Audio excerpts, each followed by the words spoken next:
रमजानुल मुबारक special page 2 Quran किस तरह उतरा। मोहतरम हजरात और अजीज दोस्तों, पिछले वीडियो में हमने देखा कि तब दुनिया के इन नाजुक हालात में आखिर अल्लाह ताला ने लोगों पर अपना रहम फरमाया, यानी उनको रमजान के महीने में हजरत मोहम्मद के जरिए अपनी नेमते कुरान से नवाजा। तो हो गया ना ये रमजान अल्लाह की रहमतों से भरपूर महीना। और अब आगे हम इस मसले पर गौर व फिक्र करते हैं कि कुरान पाक किस तरह नाजिल हुआ, कैसे उतरा। तो सबसे पहले इसका जवाब हम कुरान पाक की रोशनी में देखते हैं और बाद में हम नज़ोल कुरान के रवायती जरिए पर भी एक सरसरी नजर डालेंगे। नज़ोल कुरान, बेशक हम अल्लाह ने इस कुरान को एक कदर वाली रात में नाजिल करना शुरू किया। और आपको क्या मालूम कि वो कदर वाली रात क्या है? तो वो कदर वाली रात दरअसल दूसरे हजारों महीनों से भी बेहतर है, क्योंकि उसमें फरिश्ते अपने रब की इजाजत से और खुद रूह यानी अल्लाह रूह ताला हर अहकाम लेकर उतरते हैं। और इस तरह वो कदर वाली रात सुबह होने तक अमन और सलामती सुरक्षा देती रहती है। अलकदर 1, 2, 3, 4, 5। जरा गौर फरमाएं कि यहाँ और जहाँ कहीं भी कुरान पाक में ये अर्रूह का लफ्ज आया है तो वहाँ रवायती तर्जुमों में अर्रूह से मुराद हजरत जिब्राईल अलैहिस्सलाम फरिश्ता लिया गया है। हालांकि आगे हम खुद देखेंगे कि ये जिब्राईल फरिश्ते के जरिए कुरान उतारे जाने का रवायती जरिया कुरान पाक के बरखिलाफ है, क्योंकि कुरानी आयत 75/17 में अल्लाह पाक खुद फरमा रहे हैं कि हजरत मोहम्मद की जुबान मुबारक से ये कुरान बोलना हमारी ही जिम्मेदारी है। खैर, ये बात तो आगे चलकर खुद ब खुद खुल जाएगी कि कुरान खुद अल्लाह ने उतारा या कि अल्लाह ने जिब्राईल के जरिए उतरवाया।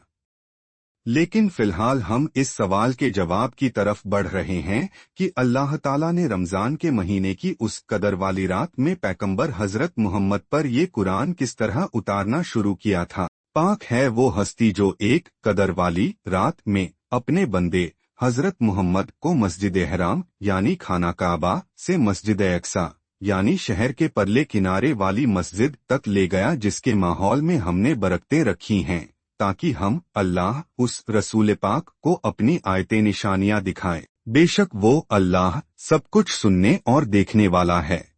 बनी इसराइल 1, जरा गौर फरमाएं कि इस आयत 17/1 में जो ये मस्जिद अक्सा के अल्फाज आए हैं तो इसका तर्जुमा सभी रवायती मुतरजमीन ने बैतुल मुकद्दस लिखा है। लेकिन जरा गौर फरमाएं कि इस कुरानी लफ्ज अक्सा के मायने खुद कुरान पाक में परला किनारा बताए गए हैं। इसीलिए हमने मस्जिद अक्सा का तर्जुमा परले किनारे वाली मस्जिद लिखा है। और शहर के परले किनारे से एक आदमी दौड़ता हुआ आया और कहने लगा कि ए मेरी कौम, पैगंबरों की पैरवी करो। यासीन 20, अलकसस 20। तो देखिए कि यहाँ 36/20 और 28/20 में सभी मुतरजमीन ने इस मिन अक्साल मदीना के मायने शहर के परले किनारे से ही लिखे हैं। तो इन दोनों जगहों पर वो अक्सा के मायने बैतुल मुकद्दस क्यों नहीं लिख पाए? क्योंकि यहाँ अक्सा के मनगढ़ंत मायने बैतुल मुकद्दस फिट नहीं होते हैं। तो आखिर ये अक्सा को बैतुल मुकद्दस बनाने वाले कौन लोग हैं?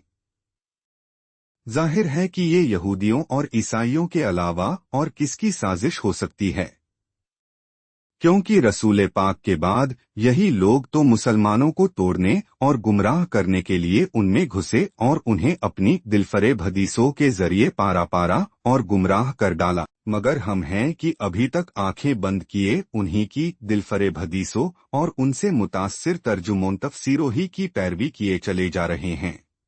दूसरे, यहाँ ये बात भी याद रखने के काबिल है कि हमारे गुमराह रवायती उलमाएदीन ने ऊपर दर्ज आयत बनी इसराइल 1 से मेराज रसूल जैसी कुरान और अकल के खिलाफ झूठी कहानी घड़कर हमें गुमराह करने की नाकाम कोशिशें की हैं।